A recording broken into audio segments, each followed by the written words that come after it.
चेतक की बहादुरी के किस्से भारतीय इतिहास वीरता, बलिदान और स्वाभिमान की गौरव गाथाओं से भरा हुआ है।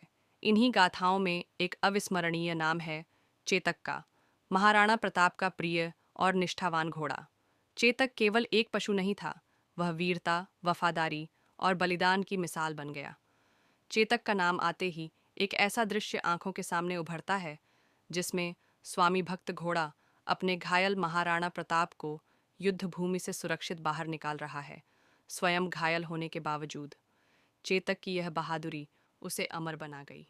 महाराणा प्रताप और चेतक का रिश्ता। महाराणा प्रताप मेवाड़ के सिसोदिया वंश के राजा थे, जिन्हें भारतीय इतिहास में वीरता और स्वतंत्रता के प्रतीक रूप में देखा जाता है। चेतक उनके घोड़ों में सबसे प्रिय था।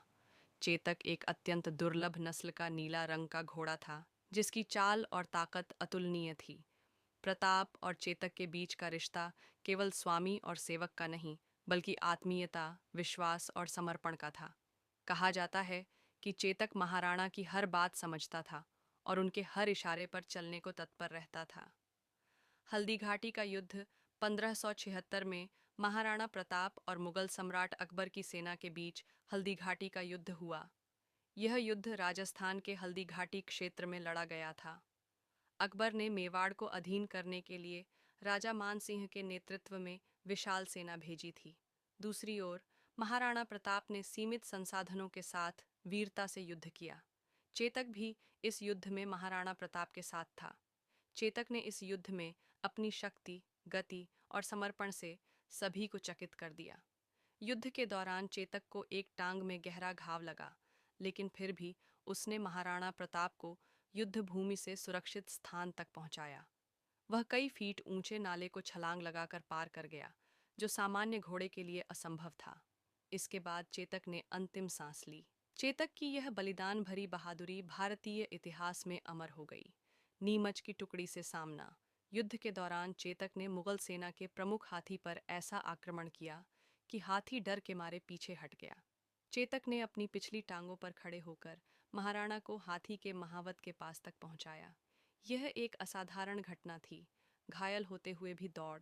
जब चेतक को पैर में गहरा घाव लगा, तब भी उसने राणा को पीठ पर बैठाकर मीलों दूर तक दौड़ लगाई। यह उसकी स्वामी भक्ति और हिम्मत का उदाहरण है।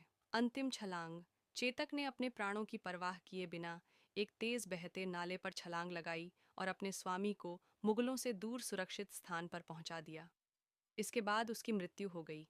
बलिदान। चेतक का बलिदान केवल एक पशु की मृत्यु नहीं थी, बल्कि यह उस आत्मीय रिश्ते की परिणति थी जो महाराणा प्रताप और चेतक के बीच था।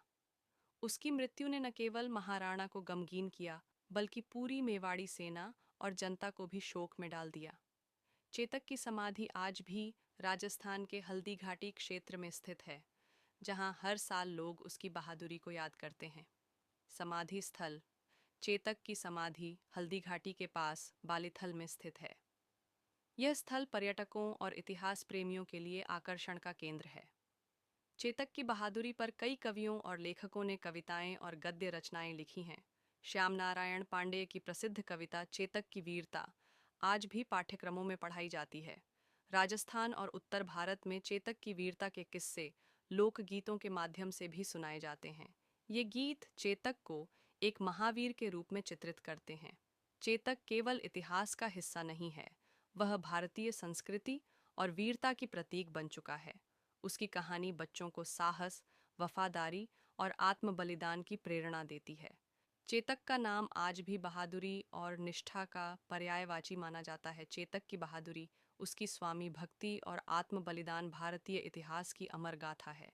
चेतक ने यह सिद्ध कर दिया कि निष्ठा और साहस किसी भी युद्ध को जीतने की सबसे बड़ी ताकत होते हैं। उसका बलिदान हमें यह सिखाता है कि सच्चा प्रेम और समर्पण केवल मनुष्यों तक सीमित नहीं होते। चेतक आज भी हर उस आत्मा के लिए प्रेरणा है जो अपने कर्तव्य के लिए किसी भी हद तक जा सकती है।